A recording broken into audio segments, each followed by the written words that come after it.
Já, prof. Estou gravando aí já, tá? Então, vamos lá, olha só. Por que indivíduos em jejum prolongado podem apresentar acidose? Fácil, né? Quando se sabe.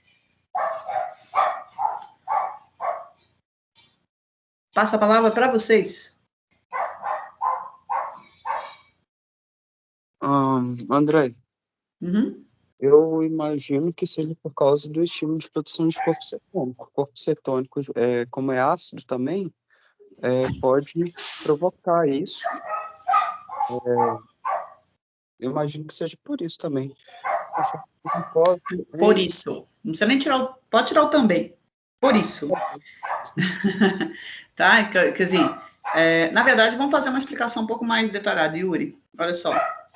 No jejum prolongado, níveis reduzidos de insulina, aumenta a lipólise, que você deixa de inibir a lipase hormônio sensível. Esses ácidos graxos são liberados do tecido adiposo. No fígado, são transformados em corpos cetônicos, que são ácidos, cetoácidos, e podem causar acidose. Ficou bonitinho, né? Mas a ideia é essa aí.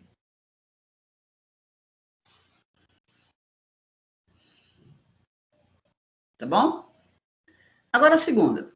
Sabendo que no estado de jejum prolongado, a via das pentoses não se encontra ativa, por que podemos evidenciar o quadro de esteatose hepática?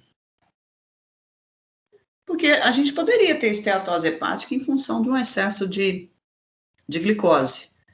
A gente vê isso, por exemplo, no diabetes mellitus. Você pode ver essa situação aí de esteatose, principalmente no diabético tipo 2. Mas aqui eu estou falando apenas de uma pessoa que está num jejum prolongado, a via das pentoses não está ativa, e apesar disso ele tem esteatose hepática. Como que você explica isso?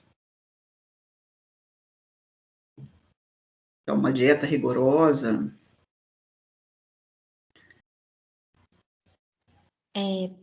Porque no jejum está acontecendo a quebra de lipídio lá no adipócito, né? Que está liberando o ácido graxo. Esse ácido graxo vai para o fígado e ele, em excesso, vai fazer a produção de gordura. Uhum. Então, a produção de triglicéridos acontece no próprio citoplasma do hepatócito. A partir do momento que você tem um excesso de ácidos graxos chegando ao fígado, nem tudo é usado na beta-oxidação, e aí esse excesso, ele acaba sendo convertido em triglicéridos no próprio fígado, e aí você tem esse acúmulo gerando esteatose. Perfeito. Em terceiro, por que indivíduos, se vocês tiverem qualquer dúvida, ou com relação à resposta que vocês deram, me para, tá? Por que indivíduos em situação de jejum prolongado podem apresentar fraqueza muscular, mesmo que o nível glicêmico se encontre normal, mesmo que os níveis estejam normais. Então, tá lá com um nível de 80, que a gente considera que não é um nível tão baixo, né? E, apesar disso, ele tem fraqueza muscular. Por que ele tem fraqueza? Você pode pensar em duas coisas aí. Porque vai utilizar aminoácidos para energia? Exatamente, isso aí, Luciana. Então, assim, utiliza aminoácidos como fonte energética e a glicose, apesar de você estar com nível aí de 80, que é um nível considerado normal em jejum, não é um nível elevado que justifique a liberação de insulina a ponto do músculo utilizar a glicose. Então, assim, esse músculo com certeza não está usando glicose como fonte energética, a não ser que ele esteja em atividade, mas em repouso não. E aí, a fraqueza é em função justamente da quebra, né, de proteínas, então você está tendo quebra de proteínas do próprio músculo e utilização como fonte energética. Beleza. Como a musculatura obtém fonte energética para manutenção de atividade física em estado de jejum? Quais são as fontes de nutrientes para um músculo no jejum? Mas em atividade física, né?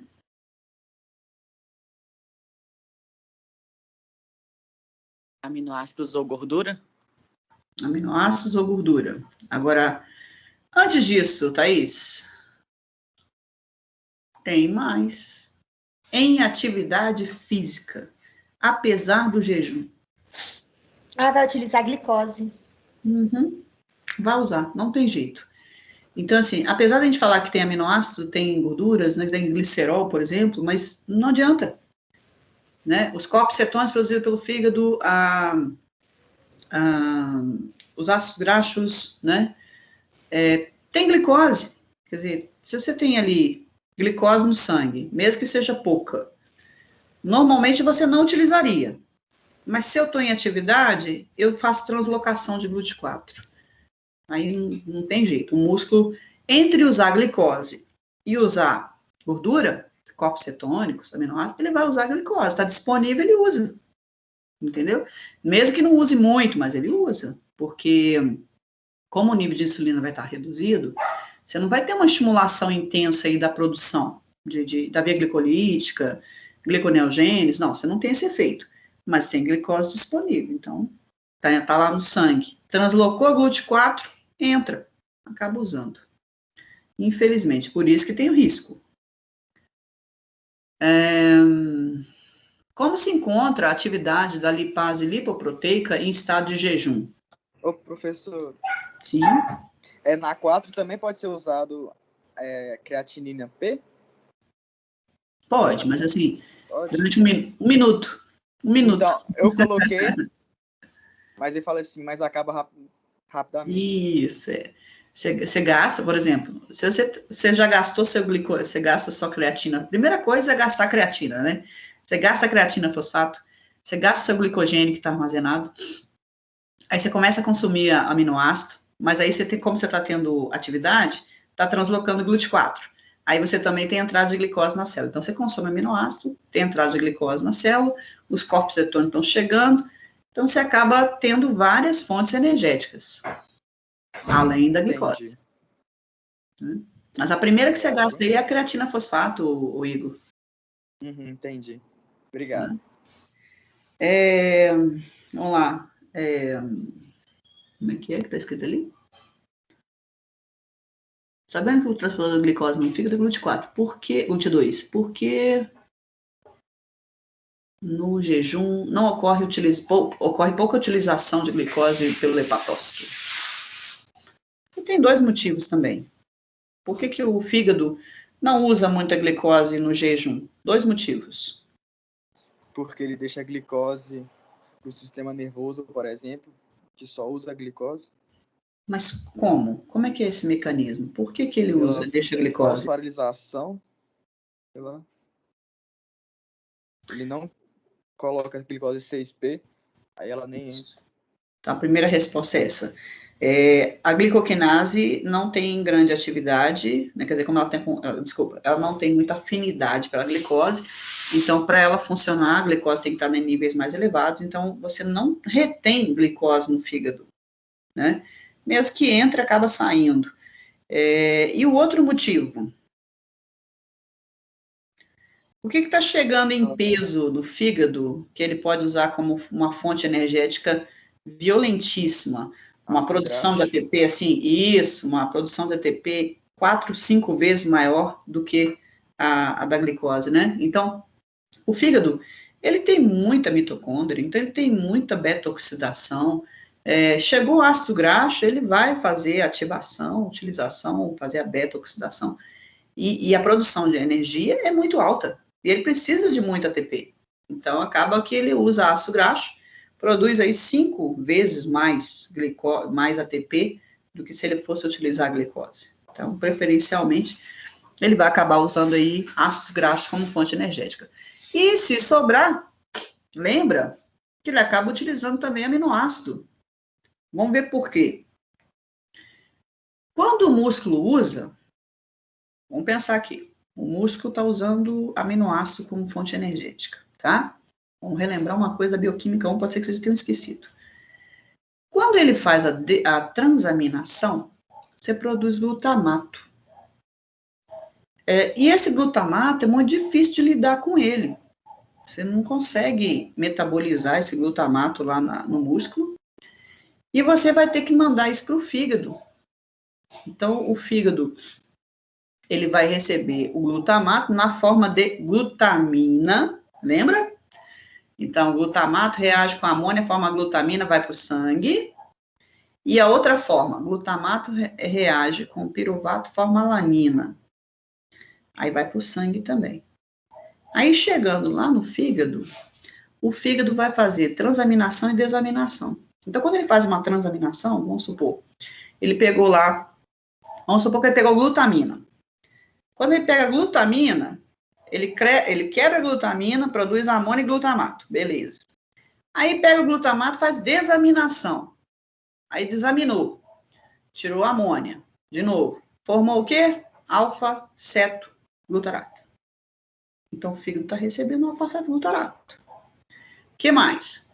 A alanina, que foi produzida lá no músculo, vai para o sangue, chega no fígado. Quando chegar no fígado, a alanina reage com o alfa-ceto para virar piruvato e glutamato. Então, está chegando, tem piruvato chegando aí também, então piruvato está chegando. E o glutamato vai dar alfa-ceto. Então, esses metabólitos que estão vindo dos tecidos, provenientes do metabolismo de proteínas, eles vão vir no sangue na forma de glutamina ou de alanina, vão chegar no fígado, e o fígado vai liberar amônia, mas vai produzir piruvato e alfa-ceto. Ele acaba usando isso, ou ele usa para gliconeogênese, ou ele usa como fonte energética, tá? É uma fonte que está vindo dos tecidos para ele. Porque já que ele vai ter que trabalhar para metabolizar a amônia, pelo menos ele ganha alguma coisa nisso, né? Tipo assim, trabalha, mas ganha. Trabalha para metabolizar a amônia, mas ele, em compensação, está ganhando um piruvato, está ganhando um alfa-ceto, tá? Que está vindo dos tecidos. Ok? Todo mundo entendeu essa parte? Então, ó, eu tenho, ele pode usar, ele não usa glicose, tá? Mas ele pode utilizar os ácidos graxos, vai fazer uma beta-oxidação ali, vai produzir muito ATP para ele, né? E como as células, a gente está falando de jejum, gente, como as células dos tecidos do seu corpo também estão utilizando aminoácidos como fonte energética, você acaba produzindo mais glutamato, mais amônia nos tecidos. E aí esses tecidos mandam para o fígado, na forma de glutamina, de forma de alanina, para o fígado metabolizar a amônia. Mas nesse metabolizar a amônia, ele acaba produzindo piruvato, alfa-ceto, que vai ser usado também ou para gliconeogênese ou como fonte energética. Relembraram isso? Isso foi o final do semestre passado, né? Transaminação e desaminação dos aminoácidos. Posso passar para frente? Quer que eu repita alguma coisa? Tá tranquilo? André, você pode Sim. só repetir esse final para mim, por favor? Na questão quando o fígado está recebendo esses compostos? Ó, as células do seu corpo estão em jejum. Então, estão numa situação de jejum. Então, elas também podem estar utilizando aminoácidos como fonte energética. Ao utilizar aminoácidos como fonte energética, essas células, elas fazem transaminação, só transaminação. E nesse transaminar, elas produzem glutamato e amônia. Beleza.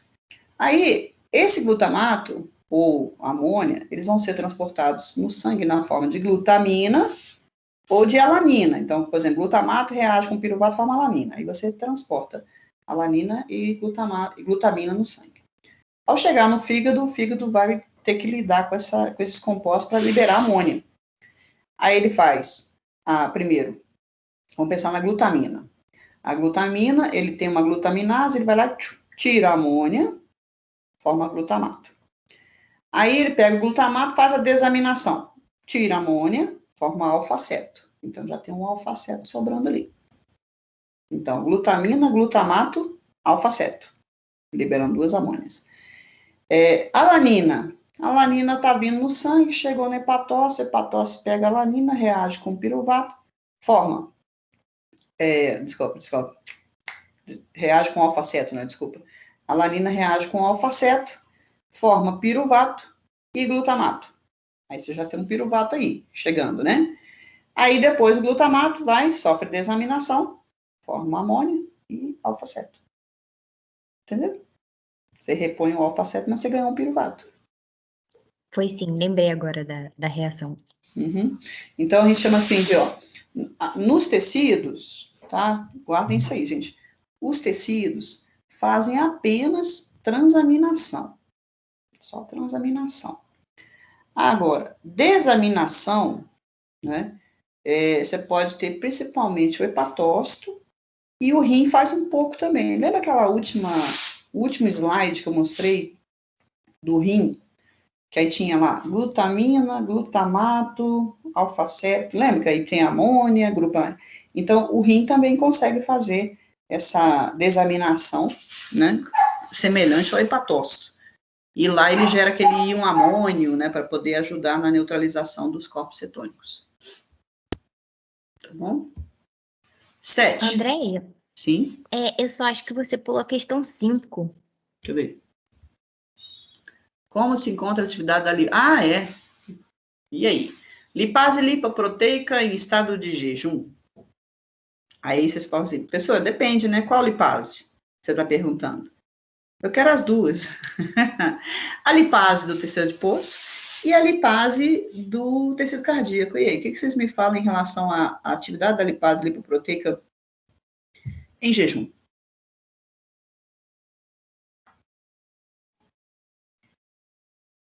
Inibida. Qual? A lipoproteica. Mas de qual? Do adiposo. Do Do adiposo. tecido adiposo. Isso. Ah, Do confundi. tecido adiposo, a atividade está reduzida. Do músculo cardíaco, não. Do músculo cardíaco até aumenta. Com o nível baixo de insulina, até aumenta. Ok?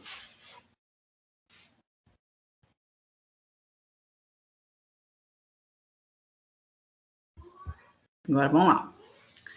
Por que uma atividade física intensa feita meia hora após uma refeição não provocará redução da massa de gorduras?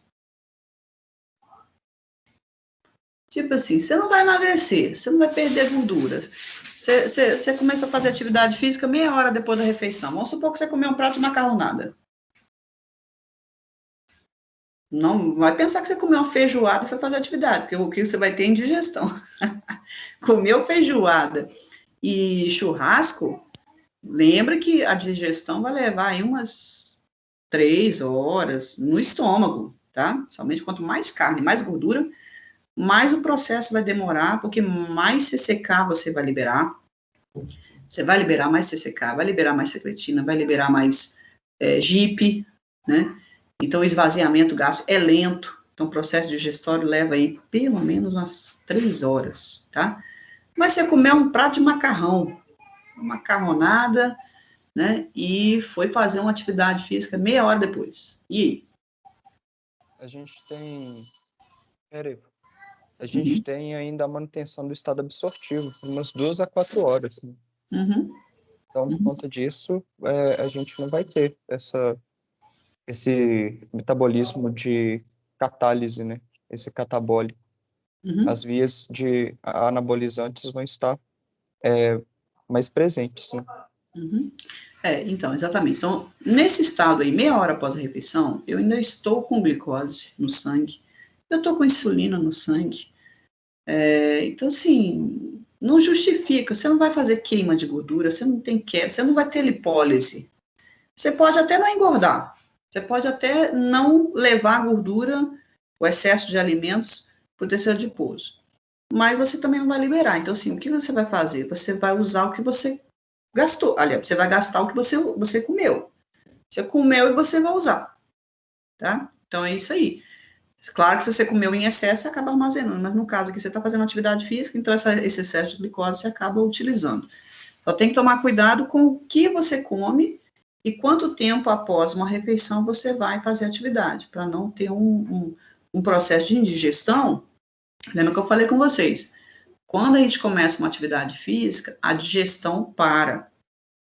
Principalmente assim, quanto mais intenso for o exercício. Se eu entro numa piscina e fico lá, de boa, relaxada, só dentro d'água, não tem problema, não tem gasto nenhum. Estou ali boiando, né, curtindo a piscina, então meu processo digestório não vai parar. Agora, se eu resolvo nadar, já era. Resolveu nadar, começou a fazer uma atividade muscular, você tem uma liberação de adrenalina, né, e tem a atividade simpática que vai aumentar, a digestão para, infelizmente, né? E existe uma competição muito grande em termos de circulação entre o trato digestório e a musculatura, tá? Então, por isso que a gente fala para não nadar após uma refeição, tá? Não fazer uma atividade física após uma digestão, após uma refeição. Por quê? Existe uma competição. Quando você acaba de comer, você tem um aumento de fluxo no trato digestório. Você aumenta muito o fluxo de sangue no trato digestório. E reduz a musculatura. Se você começa a fazer uma atividade física após uma refeição, você tem essa competição, porque você vai precisar aumentar o fluxo de sangue nos tecidos, e aí com isso você acaba reduzindo o trato digestório. Só que não aumenta de uma forma tão intensa assim. Então, tem pessoas que se afogam justamente em função disso. Meu tio, por exemplo, irmão da minha mãe, ele faleceu foi justamente dessa forma. Eu não conheci ele morreu com 18 anos. Ele foi para uma praia, tinha acabado de comer e entrou na praia. Então, assim, ele entrou na água, como ele sabia nadar, então ele achou que estava de boa, né? Só que, após um processo digestório, existe uma competição de fluxo sanguíneo. Conforme você vai fazendo atividade física, você vai tendo liberação de substâncias que dilatam os vasos na musculatura, então você começa a ter um pouco de circulação indo para o músculo, mas às vezes não é o suficiente, e o processo digestório acaba cessando também. Aí a pessoa começa a ter produção de energia pela via anaeróbica, com produção de ácido lático, e esse ácido lático pode desencadear o reflexo de cãibra, que foi exatamente o que aconteceu com ele. Então a gente vê casos assim, a pessoa foi nadar, na praia você tem a correnteza, e aí você tem a cãibra. E não dá, gente, quem já teve cãibra sabe o que é. Você tem uma cãibra, quando você está deitado na cama, a dor já é insuportável. Você imagina você dentro d'água e você ter cãibra nas duas pernas. Ou mesmo que seja uma, você não vai conseguir nadar, você vai afundar igual um prego. Tá? Então é justamente o que a gente vê, né? Pessoas que sabem nadar, têm muita confiança, mas desconhecem esse efeito, né, do processo digestório, da competição de fluxo entre o processo digestório e a musculatura. Então, das duas, uma. Ou ele vai morrer afogado, né? Ou então ele vai ter uma tremenda de uma indigestão, vai sair correndo da água e vai vomitar. Tá? Que eu já vi várias situações assim. Uma amiga minha foi fazer jumping. Depois de comer. Foi o vômito jumping. Saiu vomitando para tudo que é lado. Tá? Não tem jeito. Então, cuidado com isso aí. É por isso que a gente tem que segurar. Quando vocês tiverem crianças, meninos, em casa, o menino acaba de comer, quer entrar na piscina de qualquer maneira, quer entrar na água de qualquer maneira. Segura ele. Não é para deixar. Não deixa correr, né? Vai sair correndo. Não. Porque se ele começar a correr, geralmente criança tem mais vômito. Nem tanto a questão da cãibra, mas é mais vômito. Ele vai acabar vomitando. Ele não vai dar conta, não. O processo digestório vai parar e ele vai acabar vomitando. Tá bom? Então, segura os meninos em casa aí, gente. Espera a digestão terminar. Vamos lá. 8. Por que a atividade física intensa feita em jejum pode provocar hipotensão e desmaio? Bom, aqui eu já expliquei para vocês, mas vou dar um reforço agora, tá? Atividade física em jejum. O que eu tenho em jejum? Hipoglicemia. E o que a hipoglicemia causa? Hipotensão. Professor, mas como? Eu vou explicar semestre que vem. Tá? Mas tem um mecanismo onde você vai ter vasodilatação, a pressão vai cair, tá? Então, a gente vê sempre assim, a hipoglicemia gera hipotensão, mas nem toda hipotensão é acompanhada de hipoglicemia, tá? Anota esse detalhe aí, tá, gente? Toda hipoglicemia é acompanhada de hipotensão, mas nem todo hipotenso tem hipoglicemia. Então, você pode ter só hipotensão, sua pressão caiu, ou você pode ter hipoglicemia com hipotensão. Normalmente, um puxa o outro. A glicemia baixa desencadeia a queda de PA, tá? Então, nesse caso aqui, a pessoa fez uma atividade física em jejum e acabou causando, então, uma hipotensão devido à hipoglicemia. E o desmaio é em função tanto da hipoglicemia quanto da hipotensão. Então, a falta de fluxo sanguíneo para o sistema nervoso, menos sangue, menos oxigênio, menos glicose, chegando para o sistema nervoso, causa a perda de consciência. Então, a pessoa desmaia, né?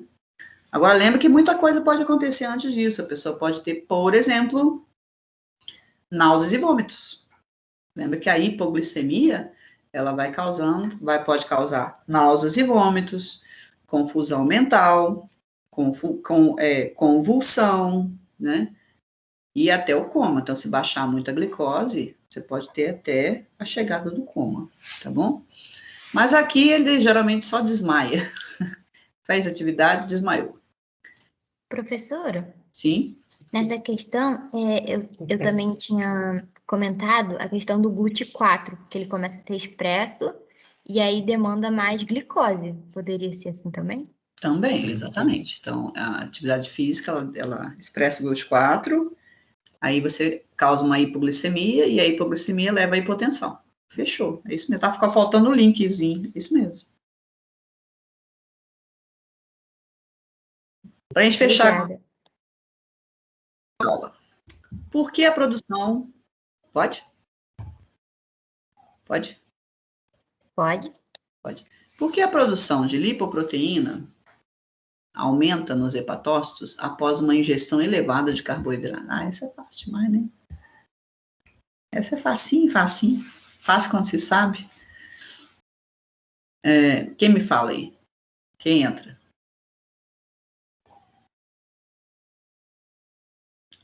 Tô vendo 4 aqui. Yuri, Júlia, Luciana, Thaís. O resto da galera. Quem responde essa última pra gente aí? Eu posso responder, professora. Então vai lá, Yuri, manda.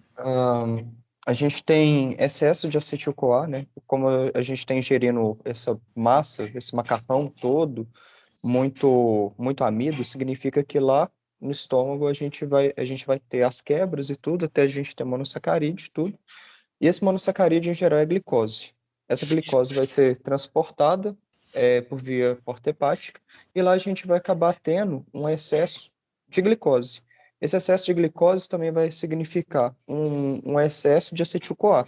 Esse excesso de acetil-CoA, ele é produzido pelo complexo PDH, após a produção de piruvato.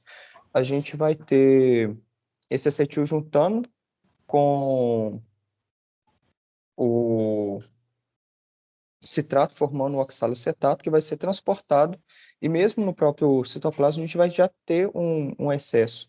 Então, isso vai proporcionar que as lipoproteínas consigam trabalhar para a síntese, né, de ácidos graxos. Uhum. Isso mesmo, você detalhou pra caramba, né? Então, assim, a gente tem o excesso de acetil-CoA, produzido pelo complexo PDH, depois você reage com o oxalo, forma citrato, sai da mitocôndria, aí lá fora você vai ter acetil-CoA, esse acetil-CoA do lado de fora, no citoplasma, leva à produção de ácidos graxos, juntando com o que já está vindo, né? Então, às vezes já tem outros ácidos graxos aí, vindo da própria alimentação, e aí você, juntamente com o NADPH, da via das pentoses, gera triglicérides, gera colesterol, e aí você compõe as lipoproteínas, somente o VL e DL que você vai produzir, né? E vai lançar na corrente sanguínea esse excesso de VL e DL. Ok? Beleza, gente. André, Sim? eu tenho uma dúvida. Uhum. Ainda uma dúvida na 8 sobre o funcionamento da hipotensão. Porque, tipo, a PA, ela é determinada pela resistência dos vasos, pela quantidade de líquido que a gente tem e pelo débito cardíaco, não é isso? Exatamente.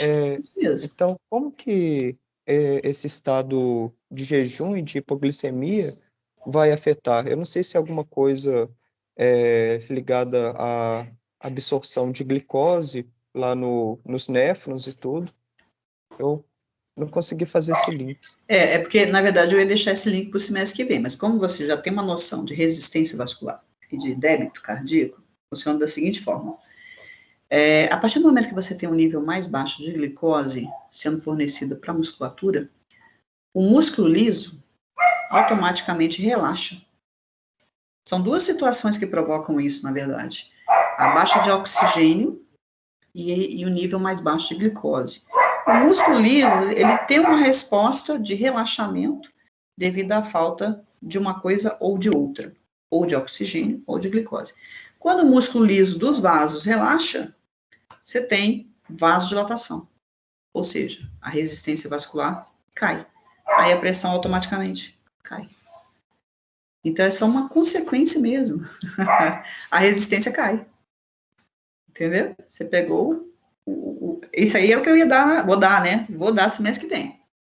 Tá? Que é um mecanismo aí de hipotensão com hipoglicemia. E aí vai dar descarga do simpático, o simpático vai tentar fazer a pressão subir e tal. Entendeu? Muito bom. Obrigado, Gente, Andréia. Valeu. nada. Gente, então, fechamos, tá? Deixa eu colocar aqui para vocês, que eu gosto de deixar anotado. Então, prova semana que vem, né? Semana que vem. Pode ser às 8? Prova às 8? Pode sim. Tá? Matéria. Seria, então, vitaminas, né? Vitaminas e integração do metabolismo. No jejum e no estado absortivo, pós-absortivo.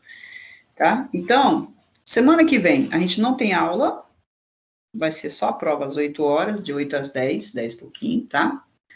Então, a última prova de vocês. E na outra semana, a gente tem o metabolismo do diabetes mellitus.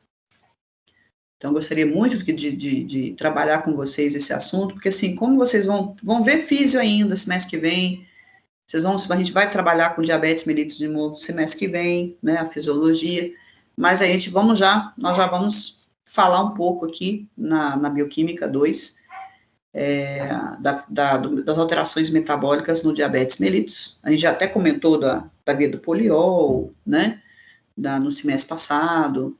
Então, vamos relembrar algumas coisas que nós comentamos no semestre passado. E provavelmente semana que vem é só diabetes. Na outra semana, que vai ser a nossa última aula mesmo, aí eu quero dar o metabolismo na gestação e na lactação. Que aí são os dois últimos temas, tá? Para quem chegou depois, a gente vai ter a prova final de semana que vem, e aí ainda faltam alguns pontos para serem distribuídos. Vocês têm 5 pontos aí do trabalho integrador, mas está faltando ainda 10 pontos, me parece. Acho que não sei se eu dei um exercício para vocês, ou não dei nenhum. Deixa eu ver. Acho que você Ou falta deu 10 um ou falta 15. Deixa eu ver. Eu dei só um.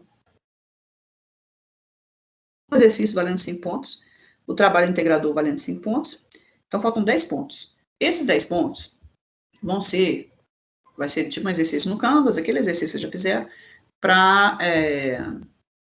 eu estou pensando da última matéria, né, diabetes, gestação, ou pelo menos o diabetes, tá? Essa parte de integração de metabolismo. Então, vai ficar para depois da prova, porque não tem como dar antes, vocês não vão conseguir fazer antes da prova. A prova já é semana que vem, tá bom?